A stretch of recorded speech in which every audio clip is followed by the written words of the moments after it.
Friends, நான் உங்க Vasanthi. Welcome to mummy daddy channel. இன்னைக்கு ஒரு குட்டி மோட்டிவேஷனல் ஸ்டோரி நாங்க பார்க்க போறோம். வாங்க பார்க்கலாம். யவன தேசத்து வணிகனின் விடாமுயற்சி. இந்த விடாமுயற்சி அப்படிங்கிறது எல்லாருமே முயற்சி செய்வாங்க. ஆனா ஒரு சிலருக்கு அது கை கொடுக்கறதே இல்லை.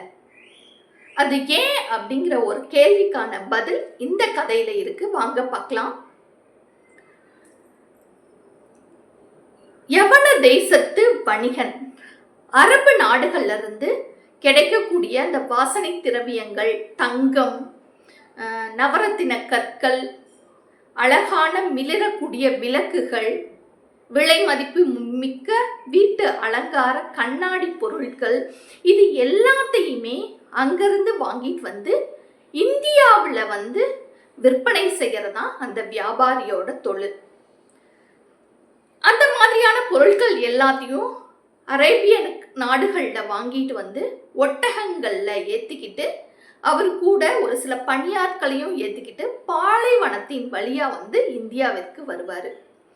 அப்படி ஒரு நாள் அந்த பொருட்கள் எல்லாத்தையும் வாங்கிட்டு ஒட்டகங்கள்ல ஏத்தி அவங்களோட பணியாட்களோட பாலைவனத்தின் வழியா வந்துகிட்டு இருக்காரு. என்னமோ தெரியல, இந்த தடவை வரும்போது பாலைவனத்துல தட்பவெட்ப நிலை இவருக்கு சாதகமா இல்லை, பாதகமா இருந்துச்சு. அதனால ஒரு குறிப்பிட்ட இவங்க முன்கூடியே கணிச்சு வச்சிருவாங்க எத்தனை நாட்கள் இந்த பிரயாணம் இருக்கும், உணவுப் பொருட்கள் எத்தனை நாளுக்கு தேவைப்படுது, எத்தனை நாட்களுக்கு தண்ணீர் தேவைப்படுது, எந்த இடத்துல கூடாரங்கள் அமைக்கணும் அப்படிங்கிறத முன்கூட்டியே கணிச்சதுக்கு அப்புறமா தான் அந்த பயணத்தை தொடருவாங்க. ஆனா இந்த முறை பயணம் செய்யும் போது இவங்க கணித்த மாதிரி இல்லை. அவங்களோட பயணம் ரொம்ப ஒரு இக்கட்டான ஒரு சூழ்நிலையில மாட்டிக்கிறாங்க. பாலைவன வெயில் சுட்டெரிக்குது, அனல் காற்று வீசுது. அதனால இவங்க திட்டமிட்டபடி அந்த பயணத்தை தொடர முடியல.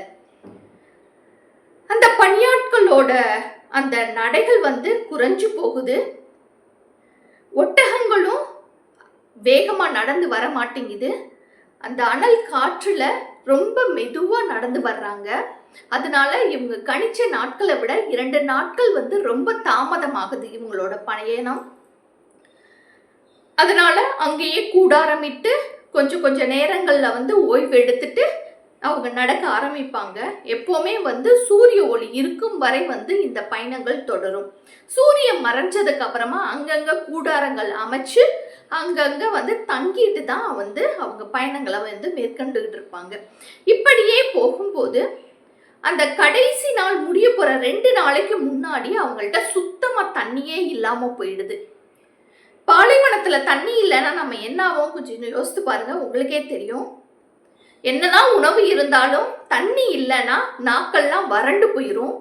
அந்த வீசுற காத்துல கண்ணுக்குள்ள எல்லாம் மண்ணு விழுகும். உடல்ல நீர்ச்சத்தே இல்லாம போயிரும். அந்த பாலைவன வெயில்ல அப்படியே கருவாடா போக வேண்டியதுதான். அதனால பயணிகள் எல்லாமே ரொம்ப சோர்ந்து போயிட்டாங்க. இந்த யவன தேசத்து வணிகர் இருக்கார்ல, அவர் பயப்படுறாரு.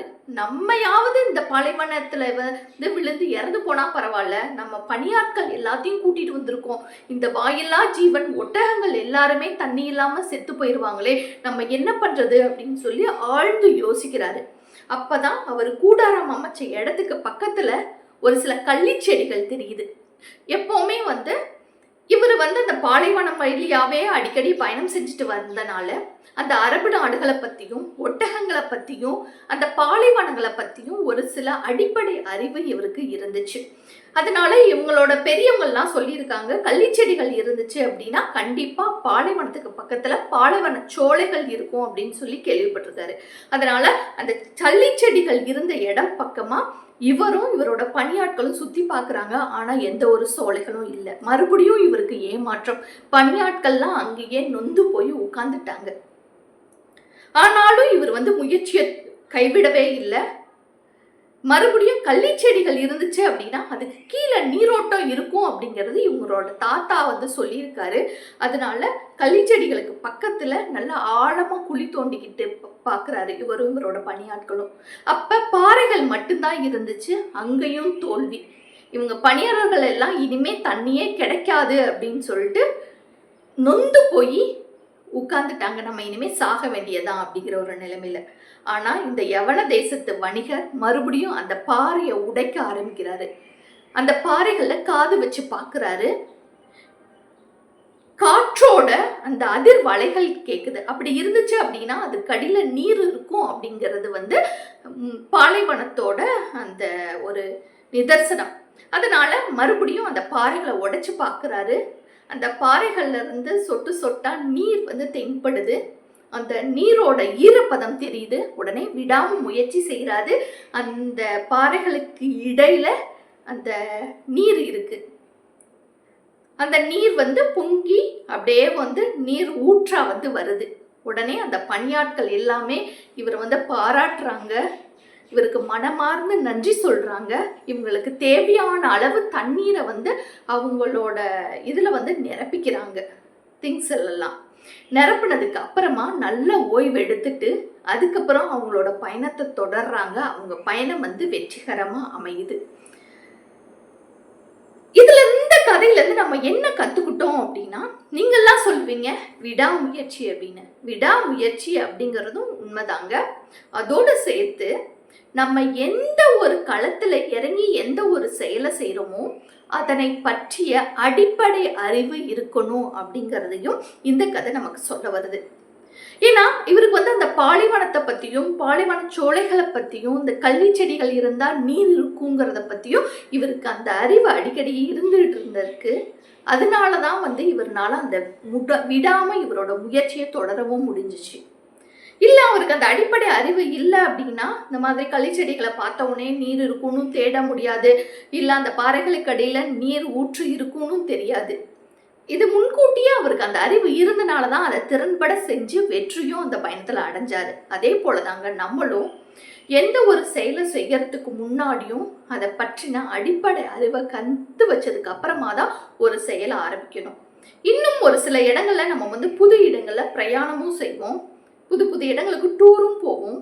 அப்போ புதுசாக ஒரு இடத்துல போய் நம்மளோட பொருட்களை எல்லாம் இழந்துட்டு நம்ம எங்கேயாவது போய் யாருக்கிட்டையாவது மாட்டிக்கிறத விட அடிப்படை அறிவோடு அந்த இடத்துக்கு போகணும்.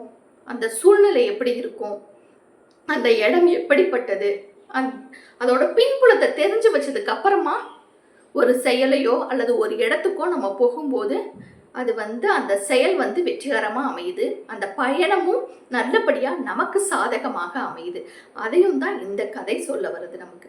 ஓகே, இந்த கதை உங்களுக்கு பிடிச்சிருக்கும்னு நினைக்கிறேன். என்னோட சேனல் லைக் பண்ணுங்கள், ஷேர் பண்ணுங்கள், அண்ட் தென் சப்ஸ்கிரைப் பண்ணுங்கள். Okay, thank you.